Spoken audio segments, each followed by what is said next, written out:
ಕಣ ಈಗ ಸ್ಪರ್ಧಿಗಳ ಸ್ಪರ್ಧಾ ಕಣವಾಗಿ ಉಳಿದಿಲ್ಲ. ಅದೊಂದು ಅನೈತಿಕ ಚಟುವಟಿಕೆಯ ಭ್ರಷ್ಟಾಚಾರದ ಕೂಪ ಆಗಿಬಿಟ್ಟಿದೆ. ಈ ಭ್ರಷ್ಟ ರಾಜಕಾರಣಿಗಳು ತಾವು ಮಾತ್ರ ಭ್ರಷ್ಟರಾಗುವುದಲ್ಲದೆ ಇಡೀ ಮತದಾರರನ್ನ, ಇಡೀ ವ್ಯವಸ್ಥೆಯನ್ನೇ ಭ್ರಷ್ಟರನ್ನಾಗಿಸ್ತಿದ್ದಾರೆ.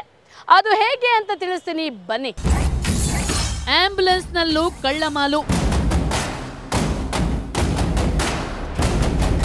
ಇದು ಓಡೋ ವೇಗ ನೋಡಿದ್ರೆ ಏನೋ ಅರ್ಜೆಂಟ್ ಇರಬೇಕು, ಯಾರಿಗೂ ಏನೋ ತೊಂದರೆ ಆಗಿರಬೇಕು ಅನ್ಸುತ್ತೆ. ಹಾಗಾಗಿ ಇದರ ವೇಗಕ್ಕೂ ಯಾರು ಬ್ರೇಕ್ ಹಾಕಲು ಮುಂದಾಗಲ್ಲ.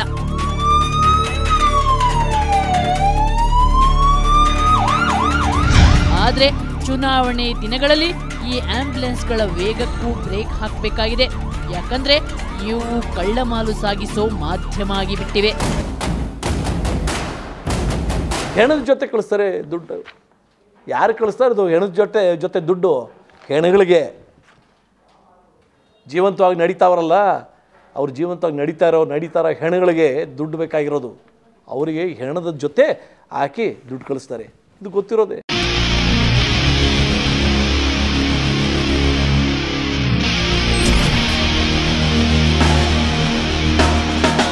ಆಂಬ್ಯುಲೆನ್ಸ್ಗಳು ಜನರ ಜೀವ ಉಳಿಸಲು ಬಳಸಬೇಕು. ಆದರೆ ದುರಂತ ನೋಡಿ, ಈಗ ಇವು ಪ್ರಜಾಪ್ರಭುತ್ವದ ಪ್ರಾಣ ತೆಗೆಯಲು ಬಳಕೆಯಾಗುತ್ತಿವೆ.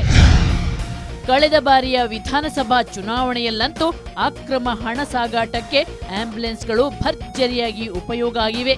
ಈ ಬಾರಿಯೂ ಇಂಥ ಸಾಧ್ಯತೆಗಳನ್ನು ಅಲ್ಲಗಳೆಯುವಂತಿಲ್ಲ. ಯಾಕಂದ್ರೆ ನಾಯಿ ಬಾಲ ಅಂಡೇಲ್ ಹಾಕಿದ್ರು ಡೊಂಕೆ, ರಾಜಕಾರಣಿಗಳ ಬುದ್ಧಿಯೂ ಅಷ್ಟೇ.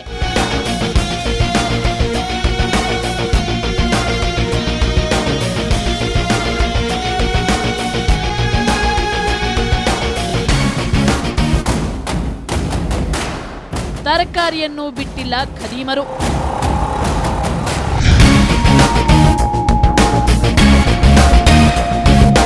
ಕಳ್ಳರಿಗೆ ನೂರಾರು ದಾರಿ. ಚುನಾವಣಾ ಅಕ್ರಮಕ್ಕೆ ಕಪ್ಪು ಹಣ ಸಾಗಿಸಲು ಖದೀಮರು ಹಣ್ಣು ಹಂಪಲು ತರಕಾರಿಯನ್ನು ಬಿಟ್ಟಿಲ್ಲ.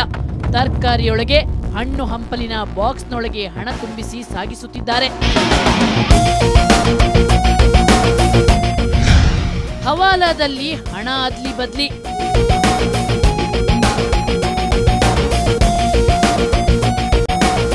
ಎಲೆಕ್ಷನ್ ಟೈಮ್ನಲ್ಲಿ ಹವಾಲಾ ಬಿಸ್ನೆಸ್ ಚುರುಕಾಗುತ್ತೆ. ಮುಖ್ಯವಾಗಿ ಈ ಸಂದರ್ಭಗಳಲ್ಲಿ ಹವಾಲಾದ ಮೂಲಕವೇ ಹೆಚ್ಚಿನ ಪ್ರಮಾಣದ ಹಣ ಸಾಗಾಟ ಆಗುತ್ತೆ. ಹವಾಲಾ ಅಂತ ಹೇಳಿದ್ರೆ ಕೆಲವರು ಒಂದು ಪೊಲೀಸ್ಗೆ ಗೊತ್ತಾಗಲ್ಲ, ಆ ಥರ ಒಂದು ಅಂಗಡಿಗಳಿರುತ್ತೆ. ಅವರು ಬೇರೆ ಇದು ಮಾಡ್ತಾ ಇರ್ತಾರೆ, ವ್ಯಾಪಾರ ಮಾಡ್ತಿರ್ತಾರೆ.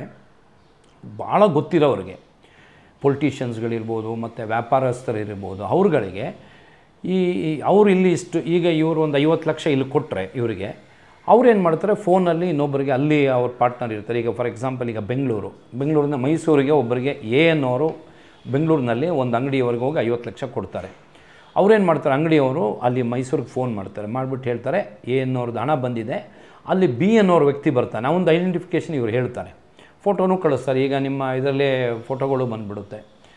ಇಂಥ ವ್ಯಕ್ತಿ ಬರ್ತಾರೆ, ಅವ್ರಿಗೆ 50 ಲಕ್ಷ ಕೊಡಿ ಅಂದ ತಕ್ಷಣ ಅಲ್ಲಿ ಕೊಟ್ಬಿಡ್ತಾರೆ ದುಡ್ಡು. ಇವರು ಇಷ್ಟು % ಅಂತೇಳಿ ಅದಕ್ಕೊಂದು ಇಂಟ್ರೆಸ್ಟ್ ತಗೊಳ್ತಾರೆ. ಅದು ನಡೀತಾ ಇದೆ, ಹವಾಲಾಗಳು ಭಾಳಷ್ಟು ನಡೀತೆ.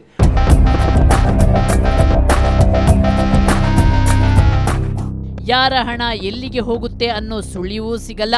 ಆದ್ರೂ ಭಾರೀ ಪ್ರಮಾಣದಲ್ಲಿ ಕಪ್ಪು ಹಣ ಮತದಾರನಿಗೆ ಅಕ್ರಮವಾಗಿ ಸಿಗುತ್ತೆ.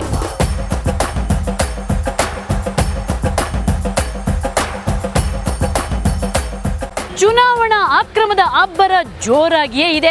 ಇನ್ನು ಚುನಾವಣೆಗೆ 15 ದಿನ ಬಾಕಿವೆ. ಆಗ್ಲೇ ಚುನಾವಣಾ ಆಯೋಗ 15 ಕೋಟಿಗೂ ಹೆಚ್ಚು ರೂಪಾಯಿ ಜಪ್ತಿ ಮಾಡಿದೆ. ಇನ್ನು ಅದು ವಶಪಡಿಸಿಕೊಂಡಿರುವ ಮದ್ಯ, ಚಿನ್ನನ ಕೇಳಿದ್ರೆ ನಿಮ್ಮ ತಲೆ ಗಿರ್ರ ಅನ್ನತ್ತೆ ನೋಡಿ.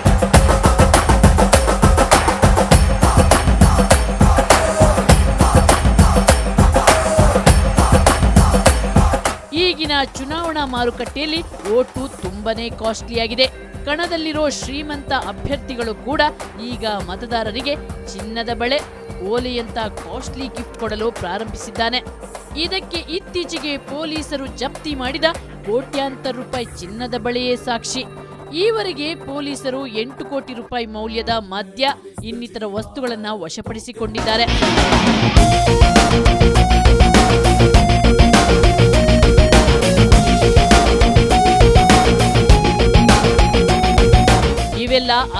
ಕೆಟ್ಟು ಪೊಲೀಸರ ಕೈ ಸೇರಿದ ಮಾಲುಗಳು. ಹಾಗಾದ್ರೆ ಮತದಾರನಿಗೆ ಸೇರಲಿರುವ ಕಳ್ಳ ಮಾಲುಗಳ ಪ್ರಮಾಣ ಎಷ್ಟಿರಬಹುದು ಅನ್ನೋದನ್ನ ನೀವೇ ಊಹಿಸಿ. ಚೆಕ್ ಪೋಸ್ಟ್ಗಳಲ್ಲಿ ಕಳ್ಳಾಟ.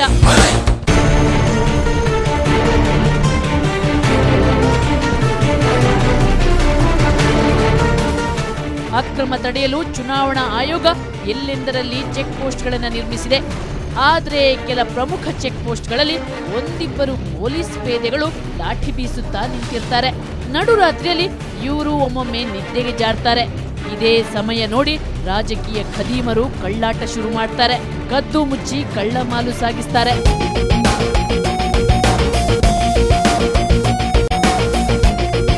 ಇಷ್ಟೊಂದು ಕಾನೂನು ಕಟ್ಟಳೆಗಳು, ಕಠಿಣ ನೀತಿ ಸಂಹಿತೆ ಇದ್ರೂ ಚುನಾವಣಾ ಭ್ರಷ್ಟಾಚಾರವನ್ನ ತಡೆಯಲು ಸಾಧ್ಯನಾ? ಈ ಬಾರಿಯಾದ್ರೂ ಚುನಾವಣಾ ಆಯೋಗ ಈ ಭ್ರಷ್ಟ ರಾಜಕಾರಣಿಗಳ ಕಳ್ಳಾಟಕ್ಕೆ ಬ್ರೇಕ್ ಹಾಕ್ತಾರಾ? ಇದನ್ನ ತಿಳಿಸ್ತೀನಿ ಚಿಕ್ಕ ಬ್ರೇಕ್ನ ನಂತರ.